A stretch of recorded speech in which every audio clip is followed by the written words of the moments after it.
Hey guys, Tom here from the Investing with Tom YouTube channel. Welcome back to the channel. If you enjoyed today's video, hit like, hit subscribe, and that way you can see future videos as well. So if you've seen literally any of my videos on YouTube, you will know that I'm not one to have a particularly short-term focus when it comes to investing. But this week we have quite a bit of news coming out, and I think it's going to have a pretty significant bearing on what the stock market does, basically for the rest of 2020. So I want to get into that and share some of the upcoming news with you. Before we do get into that, we do have a sponsor for today's video. Now, today's sponsor is Hatch. Hatch have been supporting the channel for a little while now, and they have been my broker of choice over in the US for well over a year at this point. So I initially switched across because of very low fees, but they're continuing to improve the product, and they have a couple of pretty cool new features coming out at the moment. So the first one, which is already available, is the ability to refer a friend. So if you refer a friend using your link to Hatch, you will each get 10 New Zealand dollars added to your account.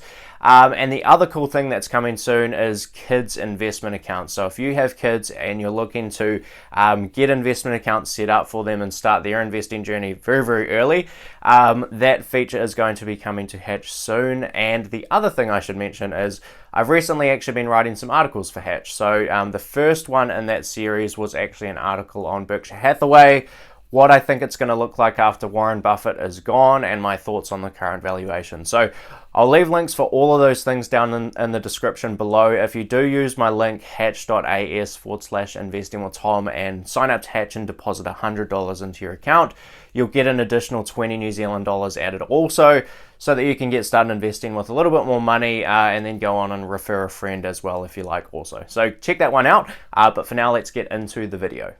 Okay, so what's the big news that's coming out this week? Basically, it comes down to one main thing, and that is earnings reports. So luckily in the US, we get earnings reports every single quarter for all US public companies, and those always have some sort of impact on stock prices. So like I mentioned earlier, a lot of the market is very short-term focused in the way that they look at information coming out of companies.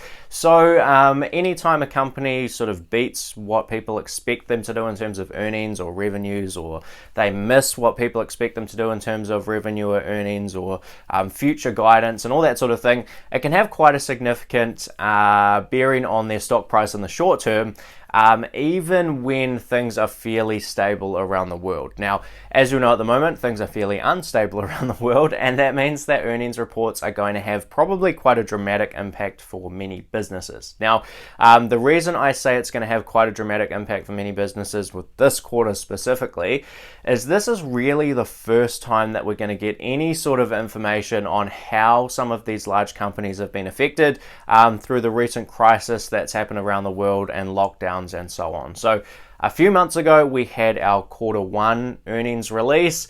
That was data for sort of January, February, March, and it sort of started to capture a little bit of the beginning of countries going into lockdown and basically mass panic for many businesses. But we didn't really capture the full kind of brunt of everything that was going on. So that is what I expect to come out in the upcoming earnings reports. And we also have some pretty big companies about to report as well. So in terms of big companies coming up this week, we have a couple of really big ones. So we have Microsoft, which literally is the biggest company in the world in terms of market cap. We have Amazon, which I believe is the second biggest in the world in terms of market cap. And we have Tesla, which has got to be one of the top held stocks by retail investors or individual investors at the moment. And just looking at some of the Hatch data that's come out in the last week or so, we see that Tesla is the biggest position in the portfolios of people using that platform as well. So all three of those companies are enormous, and they are all stocks that have had their prices pushed up quite dramatically over the past few months. So Microsoft had a huge uptick in some of their services that were being used by businesses, in particular things like Microsoft Teams, which you can use for video calling. It's something that we used in the business that I work for personally. So I expect there to be basically massive increases in some of the figures coming out of Microsoft. Similar things for Amazon. So Amazon stock has been up quite dramatically this year as well. And it really just shows that the power of online retail is fairly indestructible. So obviously we had a lot of physical retailers closing their doors, and people were stuck inside and still wanted to do shopping. So for those that had the means to still do that, Amazon was the obvious choice for many of them, and that has just continued to skyrocket the stock price as well. So when we get some actual numbers in terms of how they have performed coming out in the next week, then we will be able to get a really good handle on how much people are truly still spending and whether Amazon is dominating as much as the stock price might reflect. So definitely interested to see that one. The other big one is obviously Tesla. Now Tesla has gone through the absolute roof in terms of stock price. I seem to be saying that every time I talk about the stock. And there's many people out there calling it a bubble right now, and frankly I tend to lean a little bit towards that camp as well. So I'll be very interested to see what sort of numbers come out of the Tesla earnings report. They again had a lot of impact on their business as well. So they had to close down factories, and anytime you have a capital intensive business that has to close down factories, it hurts a lot. Those are the types of businesses that need to run extremely efficiently in terms of, pumping their product out of the factories. And they weren't able to do that for a relatively significant period of time at many of their factories around the globe, but particularly in the US. So interested to see what comes out of them, and it will have quite a big bearing, I'm sure, on what the stock does in the short term also. Now, those are pretty much the most commonly looked at numbers. You're going to be looking at things like revenue, earnings. For some of the businesses, you're going to get quite business-specific metrics. So with things like Tesla, you'll get numbers on deliveries and so on. And those are going to be the things that everyone focuses on. And I don't really have too much extra to add on the obvious stuff that I've kind of just said. But one of the things I will certainly be looking out for that I think often gets overlooked with these sorts of things is everyone sort of focuses on the income statement or the profit and loss with these earnings reports. So maybe it's because they're called an earnings report that they look at just the earnings. But when companies come out and do these quarterly reports, they don't just give us an income statement or a profit and loss. They give us all three financial statements. So if you're not familiar with that, basically we get the income statement or the profit and loss, which is tells us basically how much revenue the company made and how much expense they paid out, and then we get sort of a profit or an earnings number or a net income number or whatever you want to call it kind of out the bottom of that. We then have a balance sheet, so that's going to show us the assets and the liabilities of the company, and this is going to be a big one that I will be focusing on in the next round of earnings. So a lot of companies, again, particularly these capital intensive businesses, were forced to take on a lot of debt or raise capital in some way during the last quarter. And these are going to be some numbers that I'm looking at very, very closely for really the businesses that were struggling. I don't expect to see substantial changes in terms of debt loading or anything for the likes of Amazon or Microsoft, or businesses that were able to continue operating relatively normally. Where I do expect to see massive changes in balance sheet numbers is in things like airline businesses and like car companies, like restaurants, all these things that were quite substantially impacted by the closures that we saw. So looking at that balance sheet is going to tell us how much debt these businesses have taken on, if any. Have they raised capital from any other source?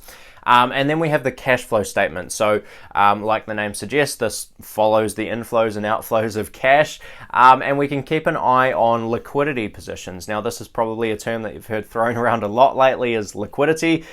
Basically, do these businesses have enough cash to continue surviving? And we saw a lot of businesses, again, take on a lot of debt, and that was a way to, as you've probably heard it said on CNBC and all those sorts of things, increase liquidity. And that basically means that they have enough short-term money to meet their obligations. So often when, if we take the airline example, we have a lot of airlines that cannot fly, or their seat miles are down dramatically, and it means that they're not bringing in the revenue that they had expected. So in order to pay all these fixed costs that they still have, they need to have sufficient liquidity or sufficient cash to continue meeting their obligations. So that meant taking on debt, it meant raising capital by issuing new shares in some cases, and it's something that we really need to keep an eye on if you're in a business that is affected by those things, because just continuously taking on debt and continuously raising capital does two things. So debt That's something you have to pay back at some point, so that is going to have to be deducted from your estimates of future cash flows.